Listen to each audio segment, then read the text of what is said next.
Good evening and welcome to the channel's studios here in London with your international news around the world in 5. The death toll in the floods which struck Indonesia last week has now climbed to more than 500, with rescue workers still battling to reach affected areas. The floods, which were caused by a rare cyclone that had formed over the Malacca Strait, have hit 3 provinces and impacted some 1.4 million people. That's according to the Government Disaster Agency. Another 500 people remain missing, while thousands more have been injured. Indonesia is just one part of Asia which has been hit with torrential rain and storms in recent days, with Thailand, Malaysia and Sri Lanka also reporting deaths.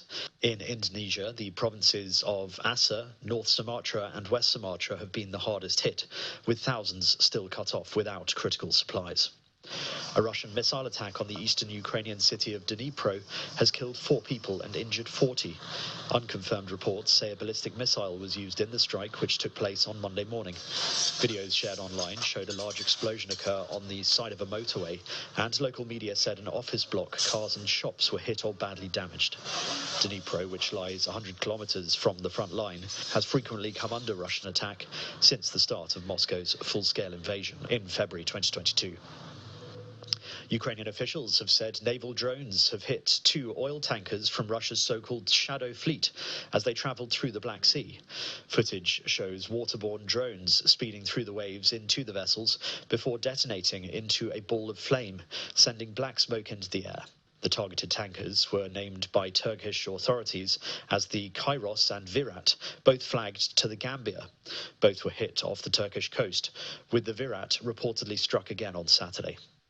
Georgia's authorities used a World War I-era chemical weapon to quell anti-government protesters last year. That's according to a new investigation.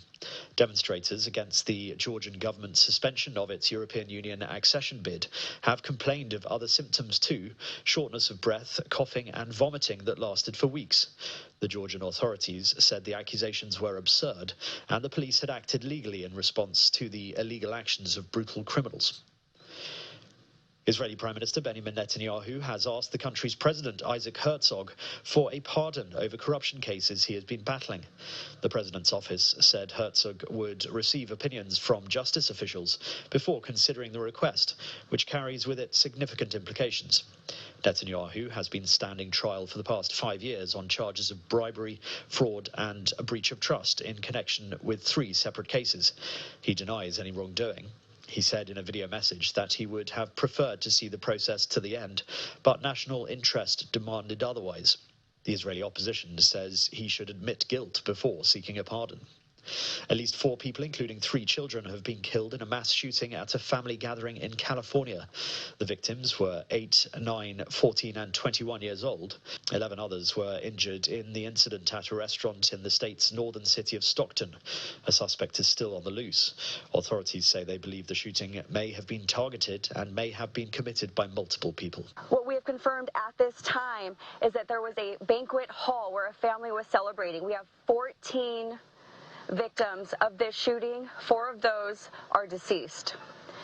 The victims have been transported to local hospitals throughout the area. This is a very active and ongoing investigation. Information remains very limited at this time. Early indications suggest that this may be a targeted incident. And more than 200 firefighters were called to tackle a fire at North St Mary's in Western Sydney after a waste facility caught fire. Incredible footage shows the massive fireball. A chemical tank was blown into the air by the resulting explosion, causing chunks of fist-sized concrete blocks to rain down on first responders. 2 firefighters suffered minor injuries to their hands while tackling the New South Wales blaze, but no other injuries have been reported. It is not yet known what caused the fire. And that's your international news around the world in 5. Now back to the channel's studios in Lagos.